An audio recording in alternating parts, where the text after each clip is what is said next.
Sometimes the movie industry likes to give us nerds a few early Christmas gifts, and honestly, I'm not complaining. I mean, just within these last few weeks, we got a new Batman v Superman trailer, man, we got a new Teenage Mutant Ninja Turtles trailer, that was pretty cool, and we got a new Captain America Civil War trailer, which I haven't talked about here on this channel yet.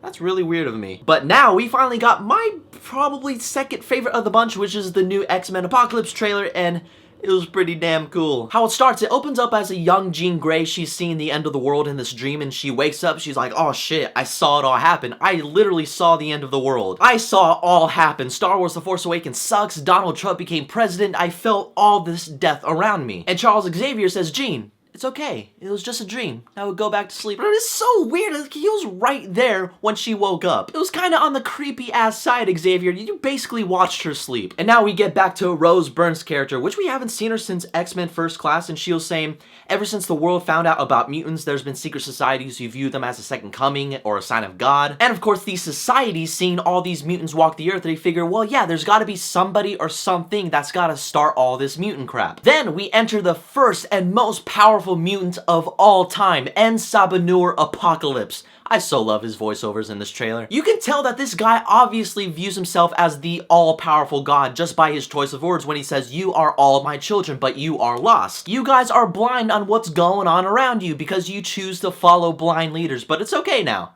I'm here. Let's make things better again. And by better meaning, let's have a plot where we take over this entire world and kill every single person. But watch out for that Jean Grey though, because she kind of saw everything already. Now, right off the bat, I'm loving not just the idea and concept of X-Men Apocalypse, but just the overall range that this new X-Men trilogy has. You know, like First Class, Days of Future Past, and now Apocalypse. Each movie feels very different on what these mutants are trying to accomplish. In X-Men First Class, they're trying to bring everybody together and stop World War Kevin Bacon, basically, and in Days of Future Past, they're trying to fight for the future by redoing the wrongs in the past. And now we have Apocalypse, which is the straight-up war in the present that's based in the 80s.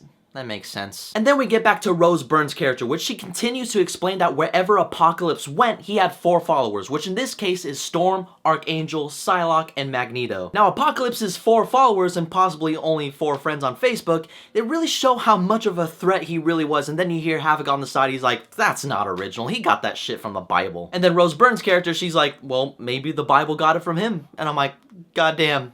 That's some shit right there. And it's funny because right before I shot this video, I'm not even kidding, I Google searched Horsemen of the Apocalypse and this picture came up. I'm like, wait a second. That is the same damn picture that they use in this trailer. Bryan Singer basically Google searched it and printed it out. And why that matters in this video, I don't know, just a little fun fact, I guess. Yeah, you're right, it doesn't matter. Then you see Xavier in the headgear and he's like, oh my god, he can control all of us. After all the hours I've watched you sleep, Jean, I finally understand that you were right. Still pretty fucking creepy though. Then you see all the superhero action that you know best in the X-Men movies. You see Storm and Archangel fight with their funky haircuts. I swear they're weird. They're like the fuckboys of the apocalypse. We don't get to see Psylocke fight or see Psylocke in an X-Men movie ever until now, so maybe they're saving her till the actual movie? Either way, the action looks a lot more intriguing and engaging in any X-Men movie that we have seen, because you have mutants who are just learning their powers to fight mutants who already know how to use their powers but to their full potential, and most likely get their asses handed to them, which means the game changer to the whole thing,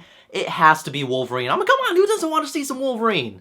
I want to see some Wolverine. And you see Charles Xavier in his Xavier helmet again and his eyes turn black and he's like, I have never felt power like this before. It's pretty awesome. And it's scary to watch considering he is possibly the wisest of the X-Men group, and him witnessing this power that's making him feel scared, it should make us feel scared as well, and I love that. It just means a more emotional character attachment. Hopefully not just Xavier, but the other characters as well. Hopefully they touch base on Nightcrawler. I mean, I absolutely love Nightcrawler, and hopefully it gets to like a religious confliction within himself when he sees the power of Apocalypse, because he's a man of God, and him physically seeing a being that has a power of a god, maybe he'll have that conflict within himself and his beliefs. I mean, I don't know. I'm just theorizing at this point. Either way, I love this trailer. I'm really looking forward to what they're gonna do with the characters and how Apocalypse is gonna build a new world. Fuck you. And pray to God that the later trailers that they're gonna release are like this one. Exciting, but vague on what the plot of the actual movie is gonna be like. Hopefully it's like that. I mean, I don't know. So the X-Men Apocalypse trailer, have you seen it? And what did you think about it? What is your favorite part of the trailer? Whatever it is, leave it down below. And as always, you can follow me on Twitter, Twitter, Facebook, Instagram, and all that social media shit down below. Keep in contact with me. Don't forget to hit that subscribe button. And as always, may the Force be with you.